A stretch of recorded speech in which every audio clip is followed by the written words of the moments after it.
नमस्कार दोस्तों, आज हम बात करने वाले हैं एक ऐसे बड़े बदलाव की जिसने चुपचाप हर भारतीय की जेब पर असर डालना शुरू कर दिया है। सरकार ने पूरे देश में E20 फ्यूल लागू कर दिया है, यानी ऐसा फ्यूल जिसमें 80% पेट्रोल और 20% एथेनॉल होता है। सुनने में यह बदलाव अच्छा लगता है, देश के लिए भी और पर्यावरण के लिए भी, लेकिन असल में क्या यह फैसला आम लोगों के लिए फायदेमंद है? क्या इससे वाकई प्रदूषण घट रहा है या फिर यह किसी बड़े बिजनेस घराने के फायदे के लिए जल्दी जल्दी लागू कर दिया गया है? दोस्तों, जब हम एथेनॉल की बात करते हैं तो यह वही अल्कोहल है जो शराब में इस्तेमाल होता है। इसे गन्ना, मक्का, चावल जैसी फसलों से बनाया जाता है।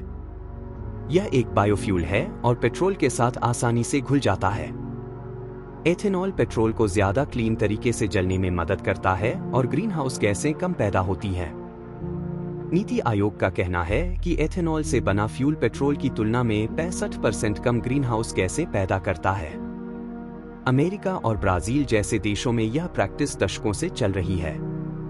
भारत में पहली बार एथेनॉल ब्लेंडिंग 2003 में शुरू हुई थी और तब लक्ष्य था कि केवल 5% तक एथेनॉल मिलाया जाए, लेकिन प्रगति बहुत धीमी रही।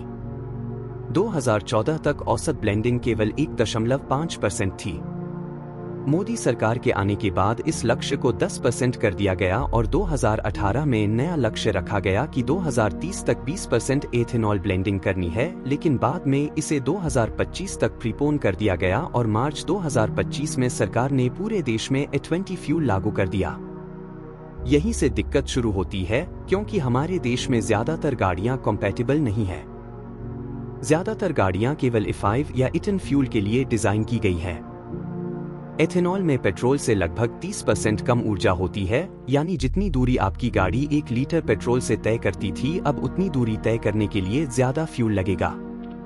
लोगों ने सोशल मीडिया पर शिकायतें शुरू कर दी कि उनका माइलेज गिर गया है। किसी का 18 kmpl घटकर 14 kmpl हो गया, किसी का 10 kmpl से 6 kmpl तक गिर गया।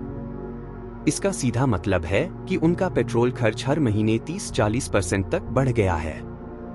एथेनॉल का एक और साइड इफेक्ट यह है कि यह पानी सोख लेता है। अगर गाड़ी लंबे समय तक खड़ी रहती है तो टैंक में पानी जम सकता है, टैंक में जंग लग सकती है, फ्यूल लाइन ब्लॉक हो सकती है और रबर पार्ट्स जल्दी खराब हो सकते हैं। कार कंपनियों का कहना है कि पुरानी गाड़ियों को कॉम्पैटिबल बनाने के लिए 6,000 से 35,000 रुपए का खर्च आएगा और अगर गलत फ्यूल डाला तो इंजन की वारंटी भी खत्म हो सकती है और इंश्योरेंस कंपनियां ऐसे नुकसान को कवर नहीं करेंगी। सरकार का दावा है कि E20 लागू करने से देश को 3 बड़े फायदे हैं। कार्बन एमिशन कम होगा, कच्चे तेल का आयात घटेगा और किसानों को फायदा होगा क्योंकि उनकी फसल से एथेनॉल खरीदी जाएगी।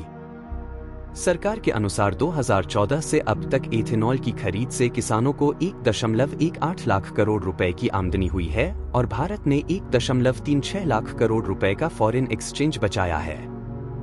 लेकिन सवाल यह है कि इन सब के बावजूद पेट्रोल की कीमतें कम क्यों नहीं हुई? नितिन गडकरी ने कई बार कहा कि एथेनॉल से पेट्रोल 55 रुपए लीटर या 15 रुपए लीटर तक सस्ता हो सकता है, लेकिन हकीकत में ऐसा नहीं हुआ, बल्कि लोगों का खर्च बढ़ गया क्योंकि माइलेज कम हो गया। विवाद इसलिए भी है क्योंकि देश में ज्यादातर एथेनॉल शुगर मिलों से आता है और इन मिलों के मालिक बड़े बड़े नेता और मंत्री हैं।